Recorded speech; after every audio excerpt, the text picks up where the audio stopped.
India's Vice President CP Radhakrishnan took oath as the 15th Vice President of India at Rashtrapati Bhavan in New Delhi on Friday. President Draupadi Murmu administered the oath of office to Radhakrishnan. The swearing-in ceremony was attended by senior leaders across party lines. On Wednesday, the Election Commission certified the election, declaring Radhakrishnan as the 15th Vice President of India. That I will bear true faith and allegiance to the Constitution of India, to the Constitution of India, as by law established, as by law established, and that I will faithfully discharge the duty and that I will faithfully discharge the duty upon which I am about to enter.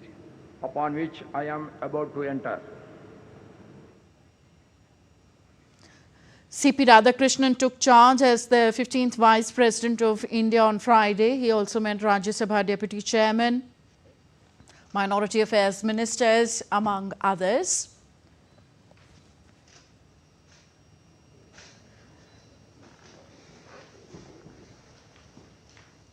Prime Minister Narendra Modi will visit Mizoram, Manipur, Assam, West Bengal and Bihar from 13th to 15th of September to launch and unveil development projects to the tune of over 71,850 crore rupees. On September 13th, Prime Minister will visit Mizoram and will lay the foundation stone and inaugurate multiple development projects worth over 9,000 crore rupees at Aizawl.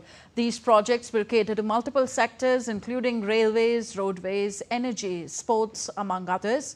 Prime Minister Modi will inaugurate the Bairabi-Sairang new railway track worth over 8,070 crore rupees. The new railway link will connect the capital of Mizoram to India's primary railway network for the first time. Along with this, Prime Minister Modi will also flag off 3 new train services from Sairang to Delhi, Kolkata and Guwahati. Thereafter, Prime Minister Modi will visit Manipur and lay the foundation stone of multiple development projects worth over 8,500 crore rupees. On September 13th, Prime Minister will participate in the celebrations to commemorate the 100th birth anniversary of Bharat Ratna Dr. Bhupen Hazarika in Guwahati. On 14th September, Prime Minister will inaugurate and lay the foundation stone of major infrastructure and industrial development projects worth over 18,000 crore rupees in Assam. And now let's go back to the event at the Gyan Bhavan in New Delhi, the launch of the Gyan Bharatam portal. Leh के मठों से लेकर तंजावुर के सरस्वती महल पुस्तकालय तक भारत का हर कोना अपनी ज्योति से इसमें प्रकाश जोड़ रहा है। ज्ञान भारतम केवल एक परियोजना नहीं, एक जन आंदोलन है, एक व्रत जो भारत की ज्ञान परंपरा की अग्नि को शाश्वत बनाए रखेगा, एक उपहार भारत की ओर से संपूर्ण विश्व के लिए।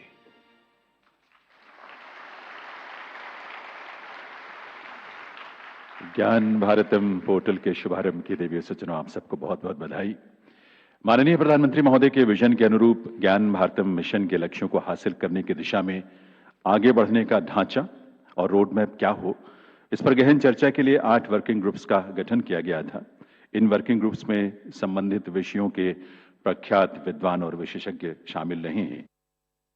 So this is the first ever Gyan Bharatam International Conference taking place in New Delhi. This is about reclaiming India's knowledge legacy through manuscript heritage preservation. Over 1,100 participants from India and abroad are participating. Prime Minister Narendra Modi will shortly launch the Gyan Bharatam portal. As we were telling you about Prime Minister Narendra Modi's itinerary for the days ahead, on 15th September, Prime Minister Narendra Modi will be visiting West Bengal and Bihar. Moving on now, Mauritian Prime Minister Dr. Navin Chandra Ramgoolam visited the spiritual city of India, Varanasi, on the 3rd day of his India visit. Prime Minister Ramgoolam, along with his wife, offered prayers at the revered Kashi Vishwanath Temple. The visit highlights the profound cultural ties between India and Mauritius. DD India's Akshay Dongre reports. Accompanied by his wife, 6 ministers and other delegation members, Prime Minister Ramgoolam offered prayers at the sacred Sri Kashi Vishwanath Dham, one of Hinduism's holiest sites. The group participated in traditional rituals, symbolizing the deep-rooted cultural and shared spiritual legacy that binds India and Mauritius. Speaking to DD India, Prime Minister Ramgoolam expresses happiness at the warm welcome he received in the holy city, which is also the parliamentary seat of Prime Minister Narendra Modi. Welcome to India, welcome to Varanasi. Thank you. What are your sentiments here in the spiritual capital of India? I was very touched when I landed at Varanasi. The people were on the street everywhere with flags. They've been waiting there for ages apparently. The welcome, even today, the welcome is tremendous. I've never seen this before. In a notable gesture for economic cooperation, the Mauritian Prime Minister made a payment using India's RuPay card at the temple. This move promotes digital financial ties, showcasing how everyday diplomacy strengthens Indo-Mauritius relations.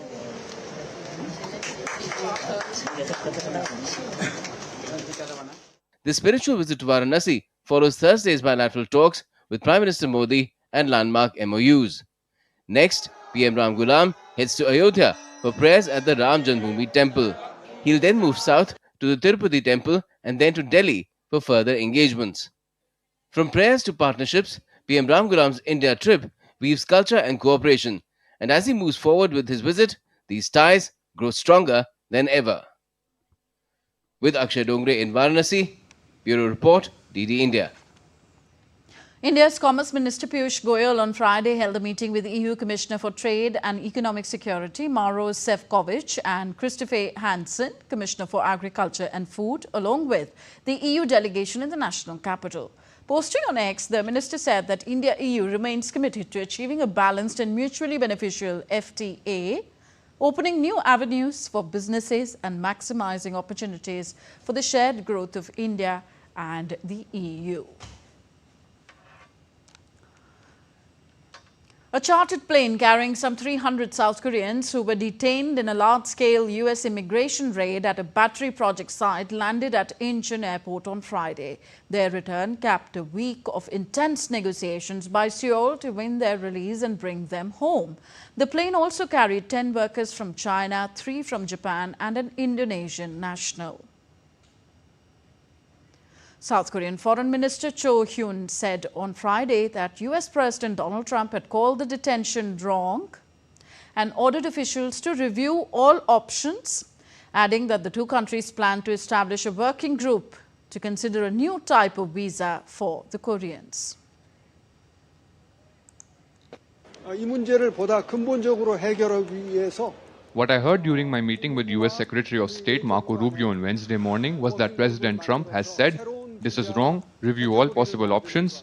To fundamentally resolve the issue, the State Department and the Foreign Ministry will establish a working group to create a new visa category aimed at ensuring that those engaged in corporate investment in South Korea can obtain visas as quickly as possible."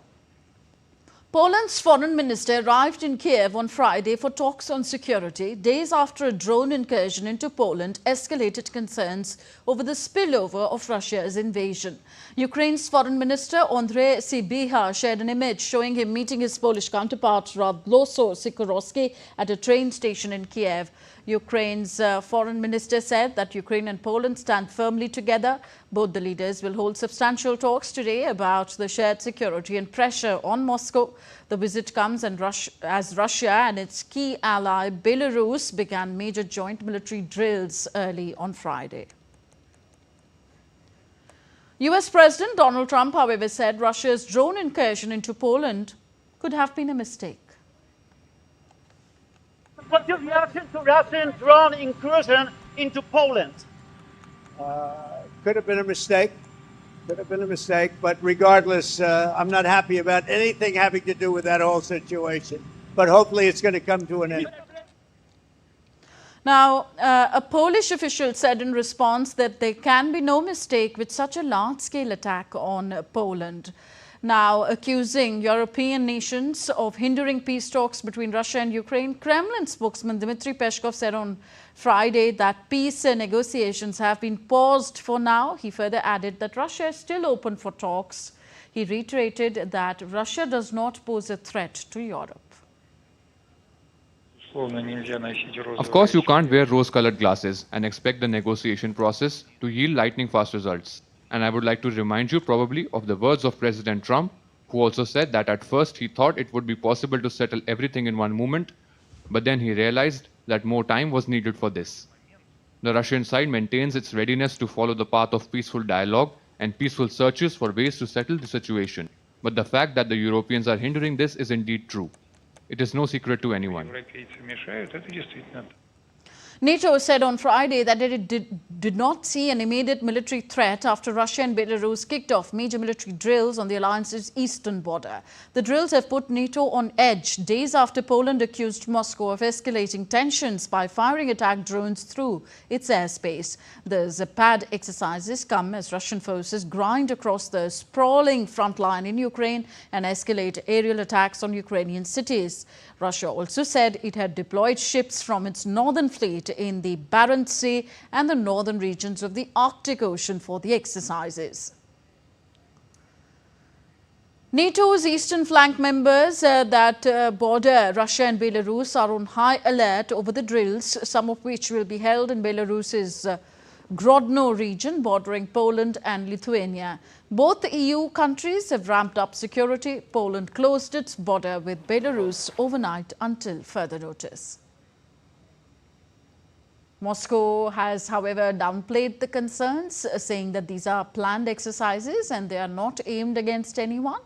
Kremlin spokesperson said that European concerns were based on excessive emotions and hostility towards Russia.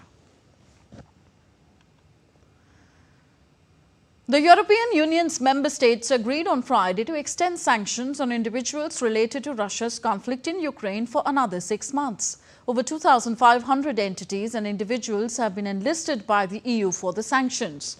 The European Commission will present a proposal for the 19th package of sanctions against Russia on Wednesday, targeting Russia's shadow tanker fleet and banks, and include further curbs on sales of Russian oil. Speaking to media, U.S. Energy Secretary Chris Wright mentioned that the European Union could phase out Russian gas within 6 to 12 months by replacing it with U.S. liquefied natural gas. The same has also been communicated to the EU officials by the U.S. earlier this week. Nepal's Speaker of the House of Representatives, Devraj Ghimire, and National Assembly Chairperson Narayan Prasad Dahal have said that the rule of law and constitutionalism should not be bypassed while forming the interim government. Issuing a joint press release today, they appeal to all to be committed for more progress, prosperous and strong democracy, addressing the demands of the agitating side. They shared that President Ramachandra Paudel has been making efforts to give an outlook to the country through constitutional process by keeping sovereignty, independence, geographical integrity, national unity at the supreme. According to Nepal's Ministry of Health and Population, at least 36 people lost their lives in different incidents that occurred in the course of the Gen Z protest movement. Secretary at the ministry, Dr. Bikas Devkota, said that 36 people have died so far as per the details received from different hospitals across the country. A total of 284 people are undergoing treatment at 52 different hospitals across the country, and overall 1,771 injured are being treated. The injured are receiving free treatment in the hospitals. In Sharjah, the International Government Communication Forum 2025 wrapped up with a strong message. Communication is the key to building trust, guiding innovation and improving quality of life. We have a report. The two-day forum concluded with the prestigious Sharjah Government Communication Award ceremony, celebrating excellence under the theme Communication for Quality of Life. Global leaders, experts and innovators came together to tackle challenges ranging from food security, health and education to sustainability and the evolving role of artificial intelligence in governance. Participants stressed that strategic communication lies at the heart of effective policy making and global cooperation. A particular focus was on AI, its power in content creation and citizen engagement, and the need to balance efficiency with human oversight. Medical doctor and author Dr. Karan Rajan reflected on the double-edged nature of digital media, urging responsible use of communication tools. We need accurate, high quality, but also actionable information about health, which can reach people where they are. So probably one of the most important things we can watch or view online. An overwhelming amount of information, which can make it confusing and overwhelming for people to decide what's true, what's not true. So people find it hard to know what's the truth. So I think it is easier for experts to talk about things and reach a large audience. But at the same time, there's a lot of not very useful information and harmful misinformation as well. Adding to the discussions, strategist Katie Merks highlighted storytelling as the backbone of public messaging, noting that people connect more deeply with narratives than with statistics. One of the key elements that they can use is storytelling, showing examples of how other people are dealing with challenges, how the government is addressing things, challenges, and also how they're finding solutions, and showing solutions and how they're addressing them in one community can then be duplicated in another. I think stories that connect us where we can understand other humans are really effective. Humanitarian concerns also found prominence. UNHCR's Gulf spokesperson Khalid Khabara underlined the plight of internally displaced people, often forced to flee overnight to protect their families, with aid agencies struggling to meet funding gaps. Unfortunately, we are living in a world with so many humanitarian situations and conflicts emerging, disasters taking place, and more people and suffering is being brought to our attention. But also, not only the worst humanitarian situation, but we're also facing the worst levels of humanitarian funding, which basically limits our ability to provide the much needed urgent support for the forcibly displaced people. The final takeaway from the forum was that communication, when used responsibly, is society's most powerful asset, uniting people, shaping innovation with purpose, and driving solutions to global challenges. Vinod Kumar's report from Sharjah for DD India. Now, days or even weeks without electricity can be common in some parts of the world, but that's not normally the case in Europe. However, parts of Berlin have been without power since Tuesday now. Lars Holter is with Deutsche Welle and joins me from Berlin on the story. Lars, thank you for being with us. What can you tell us about the situation in Germany? Thanks for having me. Well, most importantly, especially for the people here in parts of Berlin, the power is back now. Almost all households and institutions are back on, but they've had no power for about 3 days. We're talking about parts of southeast Berlin, where 40,000 households had suddenly lost power. Meanwhile, we know that behind the power outage was not just general weakness in the grid or technical defects. That is usually the first thing that comes to mind. No, we're dealing with the aftermath of, it seems, a political attack. Apparently, a radical left-wing group had set fire to 2 pylons carrying high-voltage power lines. Now, some city officials were shocked not only by the attack itself, but also by how the group might have had some insider knowledge concerning how to effectively target those pylons, where such a fire could indeed cut off transmission to an entire part of the city. Okay, Lars, tell us what's behind the attack. Why were the power lines targeted? Well, the group behind the attack left a letter giving some clues. According to them, they targeted the military-industrial complex, and they did that by cutting power to not only those thousands of households, but to a part of Berlin called Adlershof, which houses a campus for research and development. It's home to many startups, including tech startups, but it's also home to some large companies, including Siemens and the German Center for Air and Space. Now, what attackers likely targeted to are some of the lesser-known companies. They are doing research in defense and artificial intelligence. They wrote in their letter that they hold these companies responsible for war and genocide.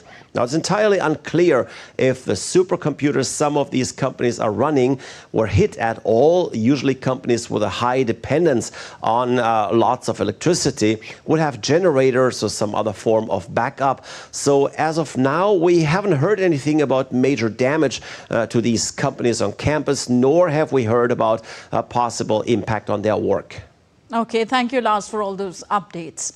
Union Sports Minister Mansukh Mandviya attended Playcom Business of Sports Summit 2025 in New Delhi on Friday. Addressing the gathering, he underlined Prime Minister Narendra Modi's vision to position India among the top sporting nations of the world.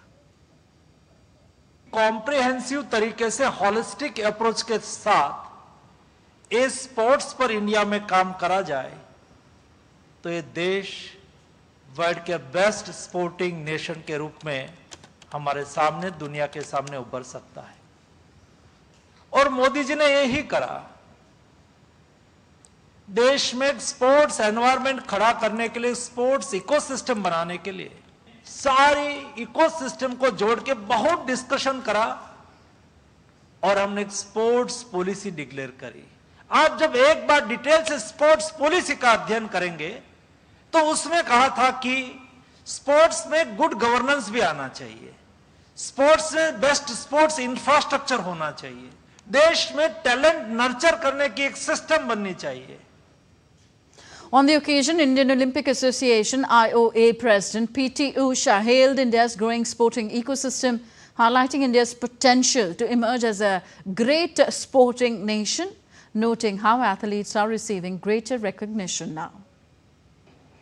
Our vision should be see India excel not just in cricket or a handful of sports, but also in athletics, swimming, gymnastics, cycling and more. That is the future we must work towards together. But for this vision to take root, we need a cultural shift. Sports should not be something we watch only during a big match.